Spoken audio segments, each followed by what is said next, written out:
Hey, everybody. Welcome back to the YouTube channel. Chris, how's it going? Good. I'm ready to get this thing started. Ready to rock? All right. I hope you guys on YouTube are ready to rock. I hope you're sitting cross-legged and tight and ready to go. So, Chris, button it up. Get tight, Chris. Get focused. And we're about to jump into episode number 54 on the audio of the PSP. Yes! Hey, everybody. Yes. Welcome back to episode number 54 of the Paid Search Podcast. I'm here with my partner, my co-host, as always, Chris, in a red shirt. Chris, how's it going? I am in a red shirt for our audio listeners that can help. But I think I want to have a quick question for everyone. Is everyone's ears bleeding after that? That was quite a scream. That was a good one. I had a lot of energy. I appreciate Thank that. you, Chris. And yeah, it's been one of those weeks. So, Chris, enough of me. Let's just jump right into the AdWords topic here, Chris. Today we're going to talk about something very sad. Now, the saddest thing in the world to me, Chris, when it comes to this stuff, is deadbeat dads. People who just don't want to father their kids. That's pretty sad. But all joking aside, the second saddest thing is the lack of attention I got from the ladies in high school, Chris. What? It's pretty sad. And I Chris, thought the we were worst, on a roll, and now here we go. Chris, the worst part is that I was hot and I didn't know it. And we're talking so hot that upper class, junior girls, when you're a sophomore, they're hitting on me. I didn't even know what hitting on me was.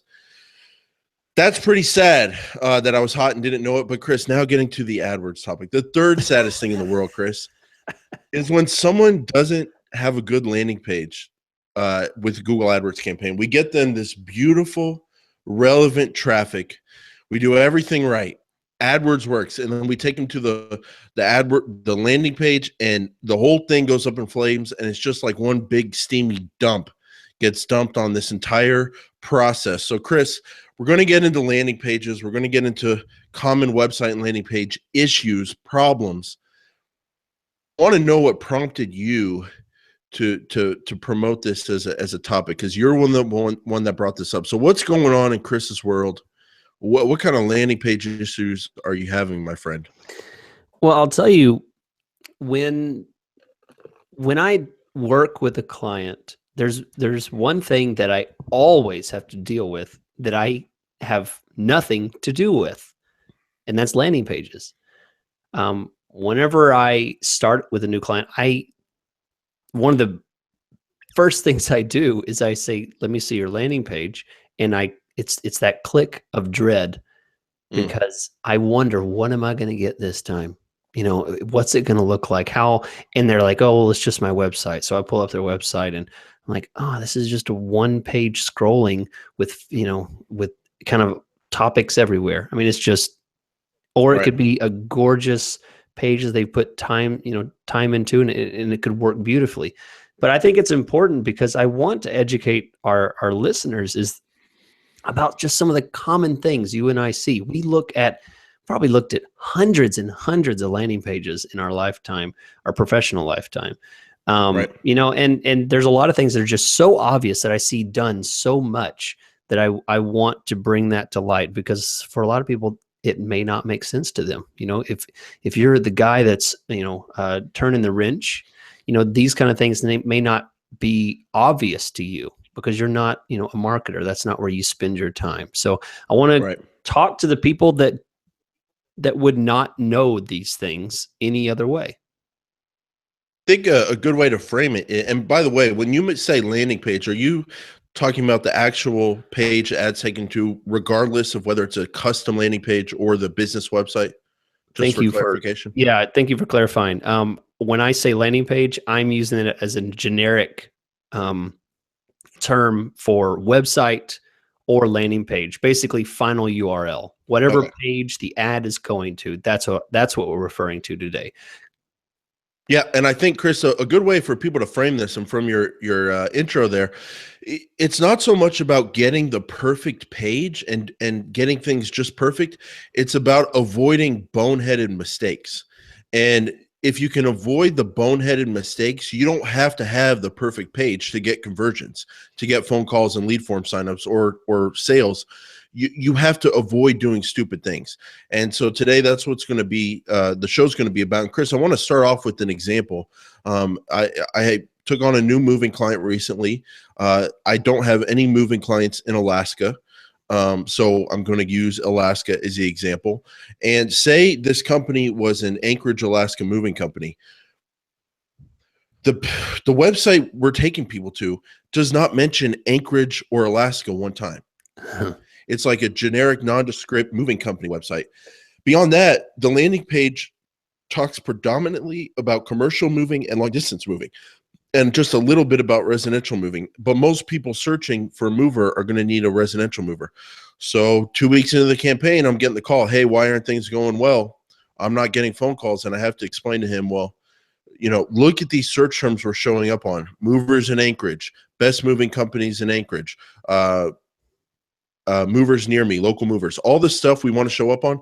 But the performance is not there because the website doesn't even talk about the city people are looking for, Chris. So people get confused. They go, this is not what I'm looking for, and they bounce off the site. So that is the way it can go wrong. And so if we can avoid doing these stupid mistakes that people make down below on this podcast today, Chris, if you can avoid these, you'll have a lot better chance at having AdWords success, because AdWords works. You just have to take people to a page that makes sense. So getting into it, Chris, I think the first main topic of mistakes people make on the landing pages and websites is content issues. And your first bone to pick with people, Chris, was, you told me, was too much fluff. Yeah. So why don't you break that down? You started with, a rant about something that you deal with personally. And this is something that I see constantly with a lot of businesses. It's one of the first things I noticed with one of my clients is that, I understand that people want to look professional. They want their landing page to look, to stand out, and for people to see just how precise and professional and how much expertise they really have. But what I find is that people end up pulling out their thesaurus and talking themselves out of the point, right? They use so much grandiose language and what I call fluff in their in their headlines or in their descriptions, or just talking about the service or the products or what they do. If I can't look at your page and understand what you do, then you're missing the point. And if you think that someone can do that, ask someone who has no idea what you do to look at your page for about 10 seconds and say, what do I do, or what am I selling? Right. That's going to be the real kicker here, because someone's going to only give you a couple seconds to understand, like, what is it this person provides. So I think I don't want people to try and bedazzle their products, bedazzle their services, make them look so fancy that it becomes incomprehensible. That the person cannot understand what it is that's being done. And I'm going to call out some industries that do this. Specifically, if you are in the marketing industry, if you're an agency, I see that a lot with agencies. They want to stand, they get so fancy with the graphics. So, just like they want to show pictures of our people. We want to use this amazing language about all this stuff we can do. But the point is, I want to know, do you do new websites? Do you do mobile marketing? Do you do video ads? That's the kind of stuff people want to know. They don't want to know all this amazing language around this and the feeling that people get about this and that. Right. Beyond the point. And you will lose the customer fast. You'll have high bounce rates because they're not going to read all of that. It looks great on the screen, but in the end, it makes no purpose to getting a client. If someone types in Google, Chris, and they go, web designers in Seattle, and then they're taken to a page and it's like a tie-dye t-shirt blown up 5,000, a million pixels or whatever. And it's like this weird tie-dye t-shirt. They're going to say, okay, that's cool, but I'm looking for a web designer I can call right now and start doing business with. They're going to go back to Google and look at the huge number of other relevant options that Google gives them. So I like your point about don't bedazzle it. Classic example from the moving industry, Chris. I've seen a client's website where it was like a picture of a woman and a man gazing to the distance, and all it said was an unparalleled experience. Like it had nothing about moving, no truck, no guys that look like they just got out of prison, but they can move your stuff really good. Like it did not look like a good, which is what people want to see from movers. It did not look like a good, it did not look like movers. And the thing is, that's cool. Try to get creative with your site as much as you want, but understand people have options. And as soon as they don't get what they clicked on the ad, as soon as you don't deliver that, bam, 5 seconds, Chris, they're bouncing back. Yeah. Yeah. I think that's a perfect example. I mean, that's a flawless example of what I see. It's people trying to elicit emotions of what they do rather than just getting to the point.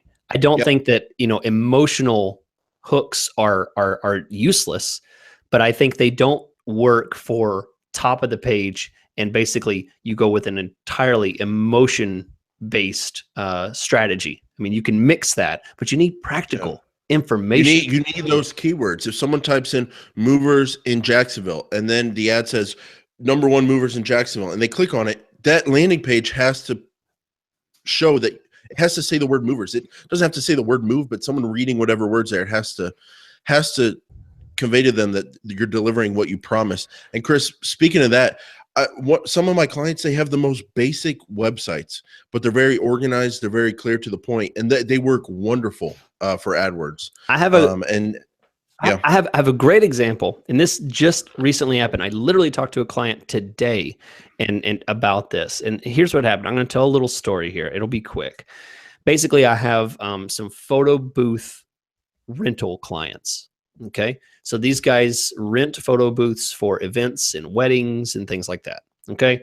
Lots of them all over the place. Every major city will have, several people that can do this. Okay. I happened to get 2 clients about the same time. One of them was, he had a great looking website, but it was very fluffy, very bedazzled. I had to scroll past a kind of a stock image looking picture of people using a photo booth with no text. Right. Okay. So the very first thing you see is no text and just a picture. And it says like, enjoy the experience or something like that, And then I scroll, then I get some basic information about it, but more of an emotional response.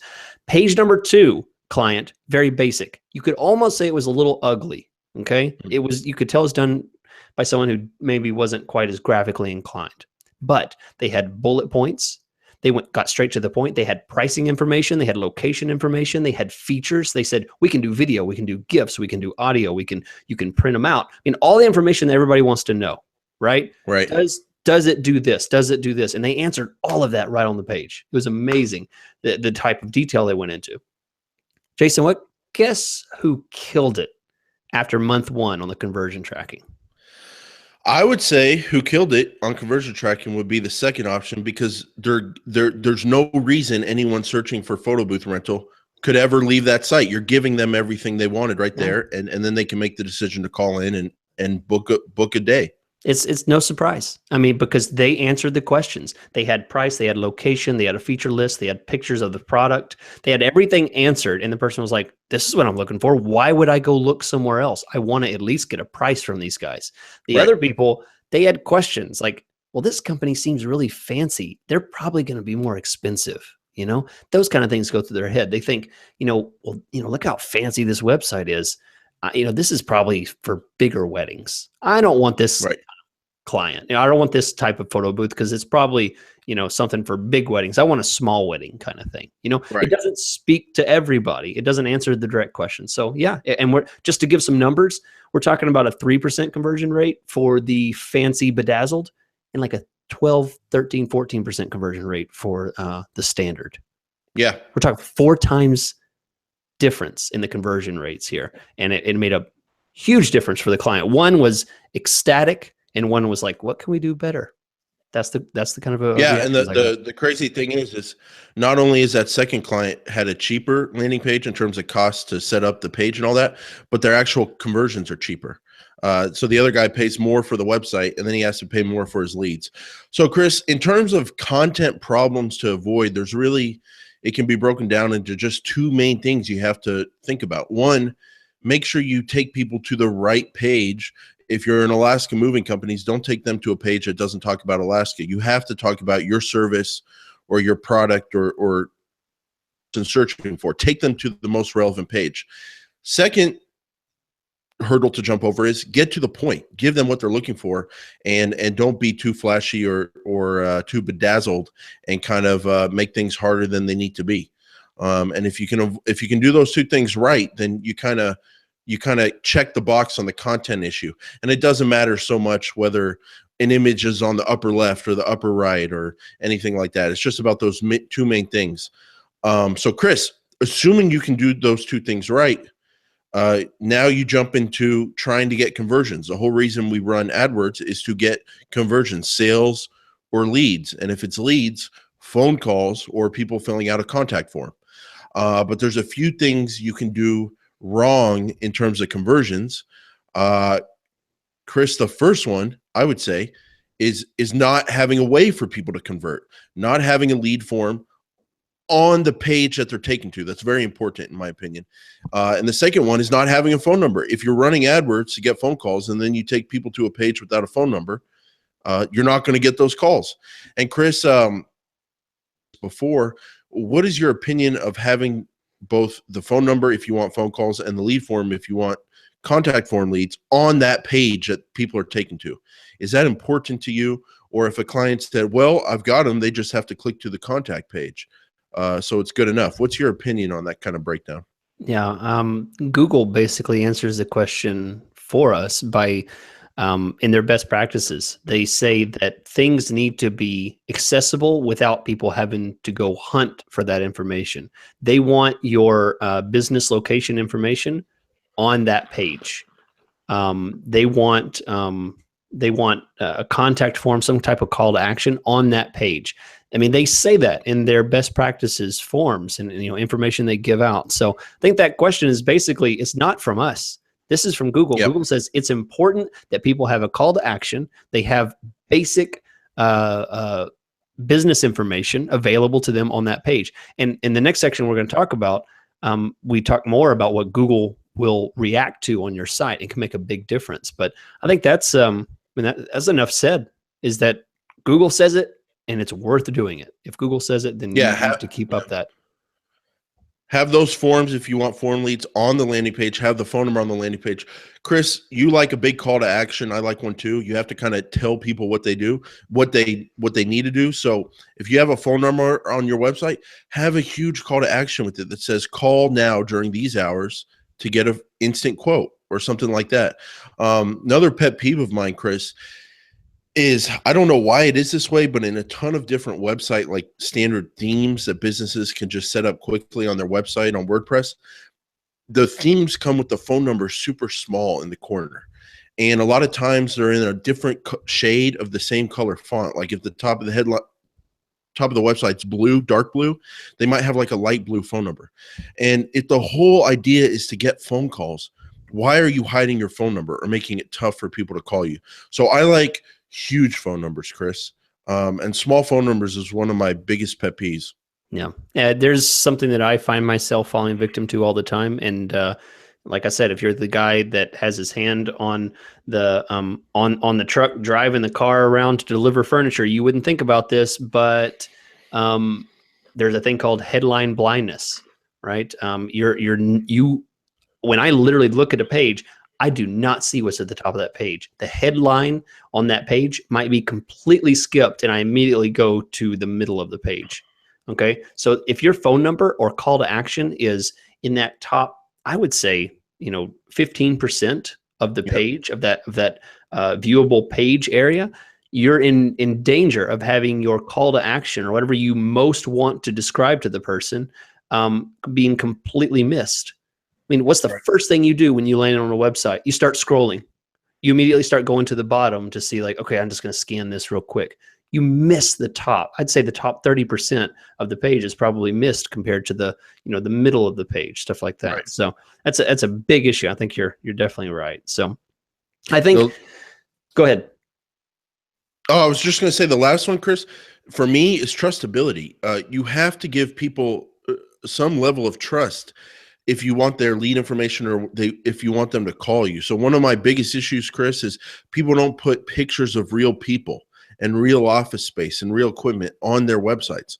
So if you have some kind of standard landing page and template photos, why should I give someone one of the most intimate things in my life, my email address, or my phone number, or my home address if you need their address, or my full name? So I am huge on trustability, and look at your page and think to yourself, or your website, showing the person who I am. Am I giving them a level of comfort that I'm a real business or real person they can trust enough to call in or give their info through the contact form? So that's a big one to look out for in terms of trying to induce conversions and get the most leads possible. Yeah. Okay, Jason. So here's the part that I think a lot of people don't think about. We talked about the importance of people. Let's talk about the importance of the robots. Basically, what I'm talking about are our overlords that we pay respect to every day, and that's my girlfriend. that's the Google bots. No, we're talking about the ones that we work so hard every day to try and appease the great Google got bots out there. Got bots, bot gods. I said that backwards. So Google is going to hate your landing page if you do these things. Right. Pay attention, because this relates to quality score. This relates to how much you pay per click. And then that in turn relates to how much you pay per lead. Right, Chris, and you talked all about computers, but I just want to also mention this first one, speed, load time. That will kill you with landing page score. It will kill you with the Google bots. Slow pages will also kill you with users. Google likes what's good for users, and nobody likes slow pages. So if you have slow load times on your site, if you have a slow website, you should not be advertising on AdWords. The first thing you should do is to be contacting your server company and get your site up to speed, and then start investing in AdWords. Because to me, Chris, this is maybe the most under talked about thing in Google AdWords in terms of success. It is super hard to have success with AdWords if your site is slow. Yeah. Yeah, it's a good point. And I want to give a tool out there that I use. Jason, I'm sure you use it. I use the page speed tool. Okay, that's Yep. And I'm going to give some. The URL is really difficult because it's this long, annoying Google URL. But basically, just search for page speed tools, and page speed is one word, but you could probably find it. But what you're looking for is an official Google tool, and you put your URL in there, and it gives you a rating. It gives you a number rating, and if you have a failing number, it gives you specific information about how to improve your load time. And if this load time is slow, it can affect your, just like you said, your quality score and your conversion rate. So look that up, put your page in there. You will be making a drastic difference. And it's easy stuff. Any web developer should be able to look in and improve things like this. Yeah, and there's no excuse, because they tell you exactly what the specific issues are with your specific site, slowing it down, fix the issues, and your load time will speed up, Chris. So the next one, Chris, is kind of what we talked about at the beginning, but relevancy. We talked about it for users. If they go to a page and the page does not offer what they were looking for, they're going to bounce back to Google. So that's on the user side. But Chris, why don't you speak to why this is in the technical? What happens on the technical side of things when your landing page is not about the keyword that you're targeting? Yeah, basically what happens if you are not relevant. And I'll give one quick example of relevancy. I have a client who works with apartment sellers. They sell apartments. What they want to do is they want more apartment sellers to hire them to advertise their apartment dwellings. So what they decided to do is to give me a list of a ton of apartment complexes names. Okay, the name of those apartment complexes. And they want me to advertise those apartment complexes by their name, because they hope, this is ridiculous, they hope that the apartment complex will Google themselves, see their ad, and go to their website and say, oh, I should hire this company. They obviously are. Chris, I thought I was a schemer. Yeah. That is dark to get. It's I need to get inside that person's head because they're thinking a few angles ahead. it is nuts. It's nuts. It's this like maybe they'll search for. There's so many maybes involved. It's ridiculous. And here's what happens: relevancy. They have a page that's all about them. It's not about that apartment complex. So guess what I see when I scroll down that keyword page? Low quality score, low quality score, low quality score. They have horrible search impression share because they're suffering from low quality score. They don't get listed, and that's the issue. That's an extreme case in that the issues caused by very poor planning and scheming about their strategy.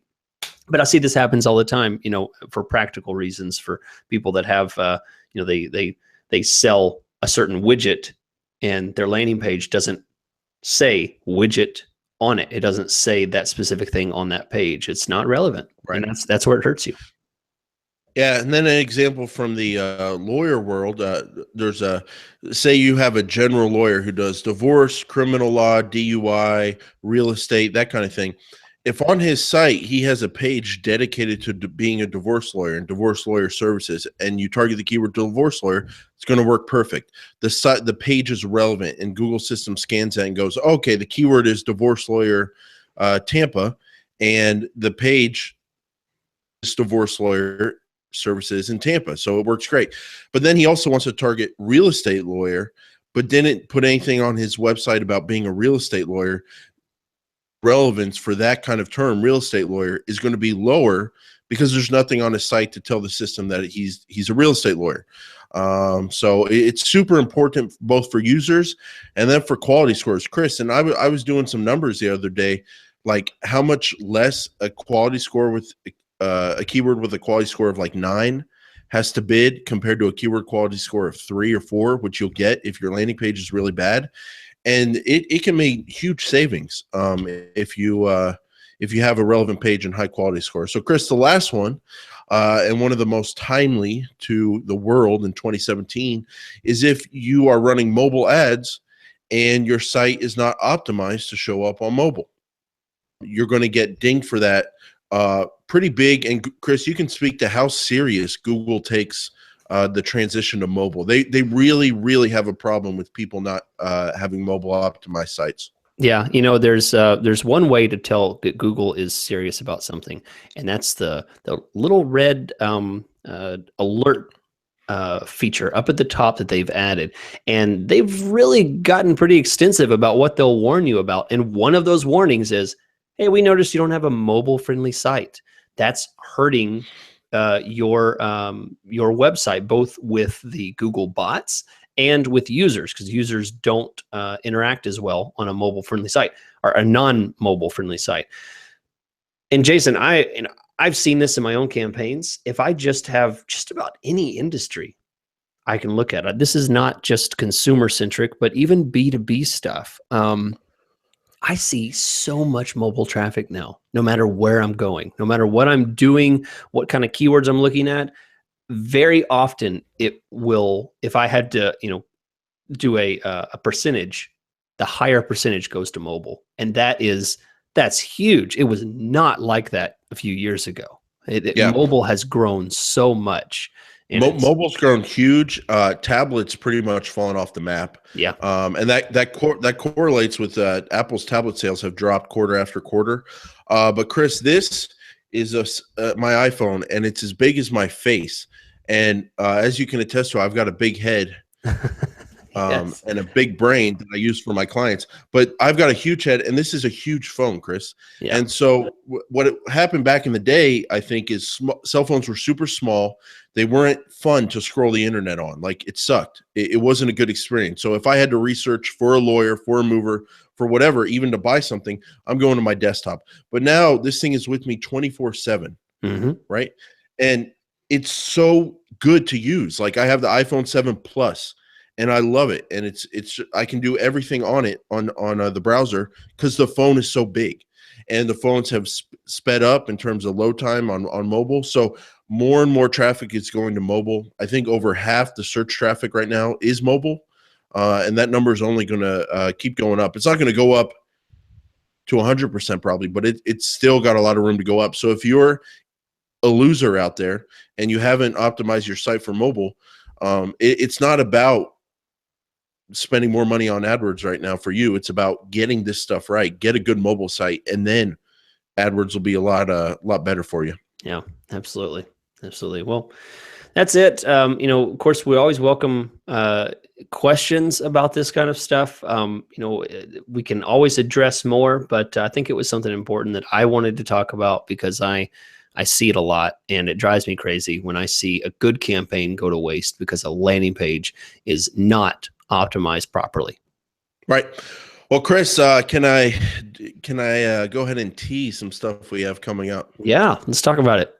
All right. Well, we're you want to talk about? I don't want to talk about it. I want to live in denial forever. But the new AdWords interface, you've had some experience with it, so that's coming, guys.